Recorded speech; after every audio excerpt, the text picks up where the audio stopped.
Hey, hey, hey. Waiting for everybody to come on. We're going to do a little music while I'm waiting for everybody to come on. Or should I sing that song? Can we talk for a minute? That song is stuck in my head. Is it stuck in your head? It's stuck in my head. I mean, okay, that is the power of the media and repetition going full blast for you. You keep hearing something over and over again, and it starts living in your head, whether you like it or not. I remember there was this other song. I'm going to date myself on this one, but there was this other song back in the day, and it was the song, I've got a brand new pair of roller skates. You've got a brand new key.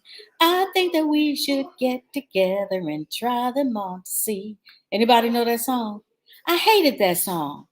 But they played it so much, I now know at this time in my life every single word to that song. What does that mean about everything else that we hear and are feeding on in our system? The things that we're hearing all the time that we're internalizing without even consciously thinking about it. It ends up rolling around in our spirit and becoming a part of our thought patterns. That's scary. That's why, in Job, it said to guard your eye gates, the things that we look set before our eyes, the things that we listen to all the time, become a part of our system. So, hey, I see people are logging on. Let me know where you're coming on from. I thought I just came home from a shoot, and I said, well, since I got my face on, I'll just jump on and say hello to some people. How you be? Where you at? Let me know where you're logging on from, what time it is, where you are, what's going on in your world. I'm excited. As you can see in the background, there's music equipment set up, and we're going to be taping this week. Relevance will be doing our Christmas program, which will be streaming on YouTube on Relevance Life as well as my channel. So I hope that you'll log on and be blessed by our worship. Whenever people do, they are usually blessed. Hey, Deborah from Nigeria. Let me see. North Carolina's in the house. It's 9:24 p.m. where you are. Okay, so you are in Nigeria or somewhere in West Africa or London. You could be in London at 9:24. It's 8:24 where I am. Selma, Alabama. Ooh, Hawaii. It's in the morning there. Your day is just starting. Alabama, South Africa, Hammond, Michigan. Wow, look at that. See, the world is a small world after all. Lansing, Michigan, San Francisco, South Africa, Samoa. My goodness. I've always wanted to visit Samoa. That's one of those places on my bucket list. Anyway, how is everybody? What's on your mind? How are you feeling about um, the upcoming holidays? Are you feeling Christmassy yet? I don't know if I'm feeling Christmassy. You know, my pastor made a really good point on Sunday. He said most places are putting up their advertisements for a crossover service already without even acknowledging Christmas.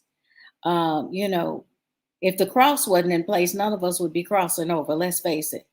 So we need to stop and celebrate the fact that Jesus was willing to leave heaven and come to earth for us. I know that December 25th is not necessarily the day it happened, but it's the day that we choose to commemorate the birth of Christ and to celebrate the fact that he so readily became a gift for us. The greatest gift we could ever have is him, in his fullness, in his glory, living inside of us, moving, breathing, living for us, interceding for us in heaven right now, and depositing his spirit in us to enable us and empower us to do all that God called and created us to do. That is a major blessing and something that we should not take for granted during the Christmas season. Um, I didn't really have anything necessarily that I was thinking of. If anyone has any questions or wants to ask me anything, or wants to talk about something, every now and then when I log on, I just kind of wait God to just drop in my spirit what He wants me to share with you because I feel that we're living in such unpredictable times as we look over the week. You know, the tornadoes in Kentucky. I think there's fires again in California. The explosion of the truck in Haiti that killed over 60 people on the street. And it can seem sometimes that we're overwhelmed by bad news. And it really distracts us away from the good things that are happening. I really want to continue to encourage people to have and nurture an attitude of gratitude and to look for the shiny things in the midst of the ashes, to look for the silver lining, to look for the light at the end of the tunnel as opposed to becoming consumed by the darkness. It's very easy to do because when you're being barraged constantly with nothing, it seems, but bad news, we tend to feel that we've got nothing to live for, nothing to celebrate, nothing to look forward to. And that is not true at all. In spite of it all, there are good things happening. And unfortunately, negative stuff just seems to be more sensational to report. So there's a lot of great stuff happening, but that's not the stuff you hear about. So you got to kick in your RAS when it comes to that. You know what that is? Reticular activation system, where you decide that what you're looking for is good. And when you focus on good, you'll see everything good. So it's really, really important to, set your brain on the prowl for the good stories, the good things, the things to give thanks for, the things to get excited about. I'm excited about a lot of things. For those of you who don't know, about a week ago, I received an honorary doctorate from the American Bible University. So I've received an honorary doctorate in ministry. So I am now Dr. Michelle McKinney Hammond. Okay. So that was pretty exciting because, when you do what you do for a very long time, sometimes you can get lost in the doing and not stop to smell the flowers along the way or to even acknowledge the accomplishments that you've made, or take them for granted. Because sometimes I think, every now and then someone will say to me, like, don't you know who you are? And I'm like, who am I? I mean, I know who I am, but I look at it from a completely different angle where people think I've done so much. I always feel like I haven't done enough. And I don't know, maybe there's a little bit of imposter syndrome going on with me too, but I am never content with what I've done. I'm always stretching and trying to do more and serve more and touch more people and reach more people and impact more people and empower more people to live their best life, to live to their maximum potential. So for me, it's always about what else can I do as opposed to sitting on the laurels of what I just did. I'm never satisfied with that. There's always more. There's always more to do. And so that's where I live in my head. Thank you, thank you, thank you, Deborah. I hope that that's where we are because the one thing that I've learned in life is that the more we pour ourselves out, get over ourselves and pour ourselves out, the more comes back to us. You'll never run dry if you're seeking to pour yourself out. You will never run dry. God will always refill you, restore you, refresh you, renew you, re-equip you to do it again. Because it's like if He's trusted you with whatever He's entrusted in your personality and your sets of gifts, in the places that He's placed you. He expects you to use it to the fullest, to exercise it to the nth degree. So don't stop at the moderate. Keep going. Reach for the exceptional. Go from good to great. I was thinking about Naomi and Ruth in the Bible. I'm writing a new book. So watch out for that. It'll be up next year. I'm writing a new book. I'm really excited about it. I think it's going to speak to a lot of you right where you are as you're struggling to reinvent and shift and realign yourself for what is going on in the times around us. People's needs have changed. The world has changed. The way we navigate has changed. There's so much that's changed that it can leave you feeling a little unbalanced and not really knowing what's next for you. And yet there is a next for you. There's always a next. The end of something does not signal a complete shutdown. It just means that it's time to shift, refocus, reassess, renew, revive, restore, refresh yourself, and start over again. You know, when you hit the shift key on your computer, it takes you to another line or another program, or, it takes you to your next. So, wow. Well, this has been a year of testing a lot of relationships. Someone just put in the chat that so many people that they were close to turned away from them, and they don't know why, they don't understand why, and it hurts. Here's the thing that I want you to remember right now is that sometimes God removes people from our lives. If we haven't removed them and they've removed themselves, just say thank you. Thank you, God, because you don't know what was going on in that person's life, mind. You don't know what their motivations were toward you, or that they no longer served where you're going. There's something called change management in businesses. When it's time for that business to go to another level, they usually have a consulting firm come in and they start to go through all the personnel. They interview everyone, see how effective they are, what their thoughts are towards their work. And they come back with a suggestion of who should be let go and who should be maintained. And it's all based on, are those people able to shift to the next level of where you're going? And I believe that God sometimes operates on change management in our lives, and we don't know that's what it is. So when the removal starts, we take it personally. Don't take it personally.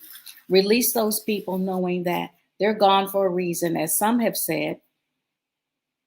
um, people come into your life for a reason, a season, or a lifetime, and we have to be able to recognize that sometimes the season comes to an end, and it's time to release that person, and that's not a bad thing. It's good for both of you, because that person has to move to another place to grow further, and perhaps you need a fresh beginning in an area or a new train of thought or whatever to get to the next level where you're going. I've been in ministry for many, many years, and I've had different people in my employ. And I always think that, when that person left or they had to move or whatever happened, that they were no longer working with me, oh, I would grieve. Oh my goodness, what am I going to do? But the person who came after that was always better than the last. It just kept getting gooder and gooder and gooder. And so I want you to be reassured that when people come and go in your life, if you walk with open hands, you get to see the full benefit of what God wants to do by taking out some things and putting some new things in place. I've moved. I've moved to three different. Let me think how many places I've moved: from London to Barbados to Michigan to Chicago to LA to Ghana. So, so change has been a part of my life, and I think that it probably has helped me to adjust to change more. I've had to make new friends. I've had to form new relationships, and each of those relationships has made me a richer person. So I'm going to just encourage you, Morgan, to not take it personally. You may be being shifted to a different season, a different level in your life, which requires a different set of people in your life, a new network. And sometimes when we don't have the courage to refile people in our lives, God does it for us. The circumstances do it for us. I remember Whoopi Goldberg saying once, the hardest thing about success is that it gets lonely at the top, that you can't take everyone with you based on where people want to go, how they feel about you, how if they're able to celebrate your success. All of these things play into if we should try to cling to people or not. I highly recommend walking with open hands and not taking it personally when people cannot endure the journey. Um, we each have different thresholds. We each have different tolerance levels. We each have different levels of where we're satisfied. Some folks are just happy to just stay in their same old comfort zone. And then there are others of us that want to stretch, that want to grow, that want to go from level to level to level. When you do that, the air gets thinner and it gets less crowded. So I hope that that helps you. Hey, Antonio, how are you? Anyway, change is in the wind, is what I wanted to say. Um, And when change is in the wind, you have to be very circumspect. I hope that you all will take the time to write down some things. We're in the 12th month of the year now, um, halfway through it, 15, 16 days left. Have you sat down to just visualize what you want to see in your life next year? Can you just, God walked Abraham out into the middle of a vast desert one night and said, "Look up."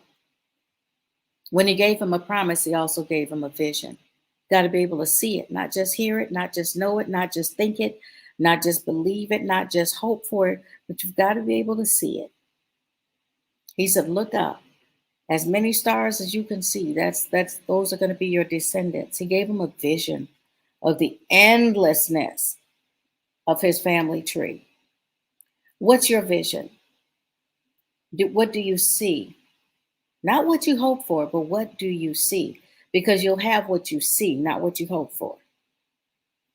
So I want you to just be encouraged to get in a quiet place, to take some time for yourself and close your eyes and let God paint pictures in your spirit of where He wants to take you and what He wants to do for you and what He wants to do through you for His kingdom's sake. When you close your eyes and you visualize, what do you see? And then when you see it, I want you to write it because the word says to write the vision and make it plain so that everybody can run with it. So you see, he's going to give you a team, he's going to give you a support base. It's not just for you to run by yourself, but to incorporate people into that dream. Those that are supportive of the vision, who catch the vision, they see it too, and they go, "Yeah, let's do this." We work better together. Find your tribe. You know, the last hangout, if you were able to attend it, was all about finding your tribe and the power of sisterhood, the power of brotherhood. When we get together and we decide to be a team, to do teamwork, things are accelerated in how they get done. For me this year, I am partnering with different people on different things, and I'm seeing that there is an acceleration of progression. So write the vision, see it, write it, um, get a team together, find your tribe. I have the MMH tribe, Michelle McKinney Hamilton, me, myself, and him tribe. Okay. And we're going to be launching our tribe for February.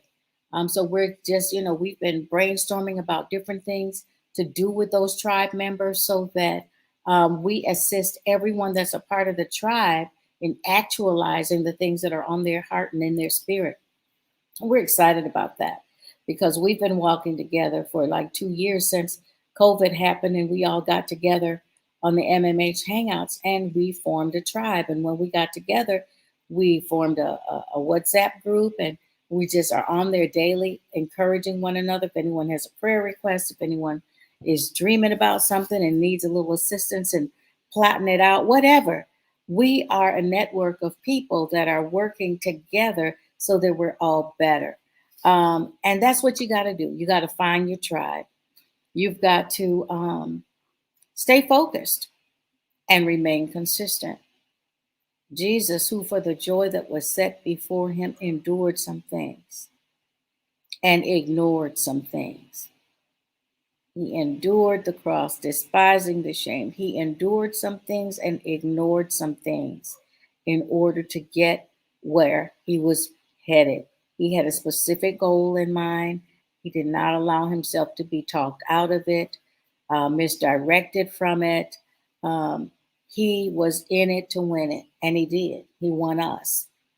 So decide what it is you see. Write it, make it plain, make sure that you embrace that vision. And you know what? Then be thankful for it ahead of time.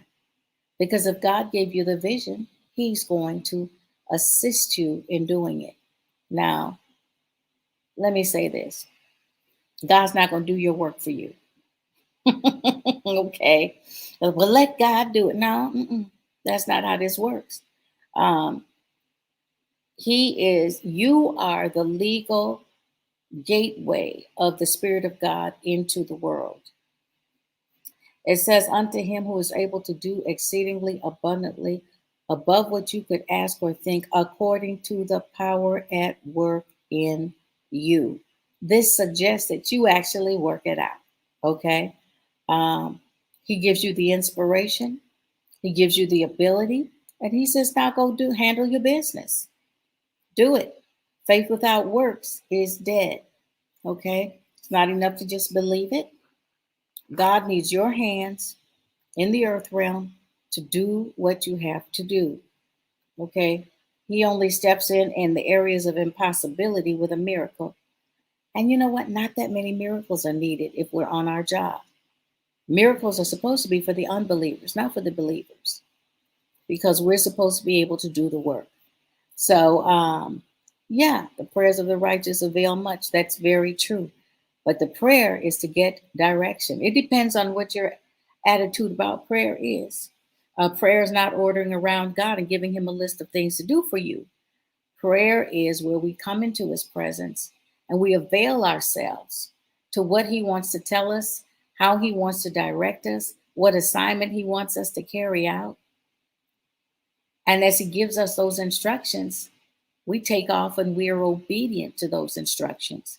Then we see the power of prayer activated because we're having a conversation with God. He's not a machine that we're putting a coin in and sticking in a prayer and pulling out a blessing. That's not how it works. He's put us here as his arms, as his feet, as his mouthpiece. You know, when Jesus had to come into the world, he had to come through the womb of a woman. Mary was given an assignment, and she didn't know how it was going to happen, but she made herself available. And she said, be it unto me as you have spoken. I am your servant. There it is. So when the word of the Lord comes to us, as my pastor said on Sunday, it's not for negotiation. It is for us to carry it out, to obey. So I just want to encourage you today, as we start to head towards the new year, that you take the time, get quiet before him. Let him speak some things into your spirit. Let him paint pictures in your mind when you close your eyes. Let him give you a vision of things to come. And then write it down, make it plain, so that you and others can run with it. I want to invite you to the next hangout. If you haven't registered already, you can go to my website at michellehammond.com. The link is there, or if you're on IG, you can go to my bio. Make sure that you join us for the next one. It's not going to be the first Saturday, because the first Saturday is the first day of January, and I know ain't nobody going to be doing nothing but sleeping. So we've moved it to the second Saturday, January 8th. I'm going to have Debbie Titus with me, and she is going to be talking about reset, a timely topic for a timely month. It's the beginning of the year. We're all resetting, renewing. I want to challenge you to come up with a word for yourself for next year. What's that going to look like? I picked a word, explode. I'm just going to just be everywhere, all over the place. That's what I'm going to do. Explode. You're going to hear new things from me. I've got a new fashion line coming out, new book coming out, new music coming out. I'm using everything God's given me, and I'm challenging you to do the same thing. In this new year, do not let it be said that you did not give all of yourself for the sake of glory, God's glory. As you begin to give of yourself, You're going to see your territory enlarged. You're going to see new people coming into your life. You're going to see a new support system coming into place in your life. And you're going to have a greater sense of fulfillment than you've ever had because you've availed yourself to be used by God to your fullest capacity. So I just wanted to log on and love on you for a few minutes and tell you that. Oh, and you know what? Before I go, I just got to pick one little nit. A lot of people have been saying, well, how's the traveling to Africa and all of that? Let me tell you something. Africa is probably one of the safest places you can be about now. Okay. Our numbers are low. The president is adamant and strong on following protocols. And, I just come. It's here. Someone said, it's in Africa. Well, South Africa is 6 hours away from Ghana by on a plane. And actually, Omicron was found in Europe. It was just a scientist in South Africa that researched it and discovered what was going on. So let's not give South Africa a bad rap, even though they are having some numbers there. But continue to pray for the nations. Pray that people will get the wisdom to know what to do. I've said from the beginning that this was a 3-year ride, and we have to, grasp the reality of that and adjust our behavior so that we're walking wisely and staying healthy. So I want to encourage you to stay safe wherever you're planning to travel. Do the right thing, follow the protocols, don't complain. It'll be over soon if we can just all cooperate. Okay. I love you. And I'll sure I'll be back on soon. But I just wanted to come on and just love on you, encourage you to love yourself, love somebody. Okay. Know that you deserve love. Healthy love, not, that kind of toxic love. No, no, no, no, no. Thank you very much. So I'm going to sign off for now. But just remember what I said. Close your eyes, visualize, write the vision, make it plain, write the action plan as the Holy Spirit gives you, focus, discipline, decide that you're going to endure some things and ignore some things in order to accomplish your mission and your assignment. Understand your assignment, okay? And do it. Do it to the glory of God. And when you do that, you're going to be so happy and so fulfilled. Okay? So keep an attitude of gratitude. Thank God ahead of time. Dance in advance. Because if you see it, it's yours for the taking. God bless. Take care. Peace out. Talk to you soon.